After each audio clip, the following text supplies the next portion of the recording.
தமிழ் சினிமாவின் மெதுவாக புகழ்பெற்ற நடிகர்களில் ஒருவரான Vijay Sethupathi Bigg Boss season 8 புதிய தொகுப்பாளராக அறிவிக்கப்பட்டுள்ளார்.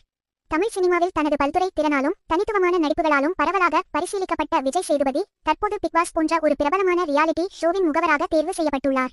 விஜய் சேதுபதி தனது திரைப்பட உலகில் எப்போதும் புதுமையான பாத்திரங்களை உருவாக்கும் கலைஞராக மதிக்கப்படுகிறார். நடுவுல கொஞ்சம் பக்கத்த காணும், 96 பீட்சா மற்றும் தர்மதுரை, நானும் ரவுடி தான், கவன் காதலும் கடந்து போகும் போன்ற வெற்றிகரமான திரைப்படங்கள் அவரது திறமையை வெளிப்படுத்தியவை.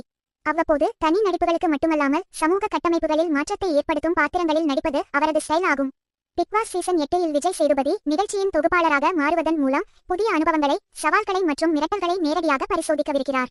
அவரது ஆளுமை, மனமார்ந்த அணுகுமுறை மற்றும் புதுமுறை நிகழ்ச்சியின் தனித்துவத்தை மேலும் வளர்த்திட உதவும் என்று நம்பப்படுகிறது. இந்த சீசனில் விஜய் சேதுபதி அவருடைய தனித்துவமான நகைச்சுவை, நேர்மையான கருத்துகள் மற்றும் அருமையான நிகழ்ச்சி ஒழுங்குமுறையால் நிகழ்ச்சியின் இனம் மற்றும் சாகசத்தை புதிதாக உருவாக்குவார். நிகழ்ச்சியின் அனைத்து நிகழ்வுகளும் அவரின் தலைமையிலான புதிய பரிமாணத்தை உணர்த்தும் வகையில்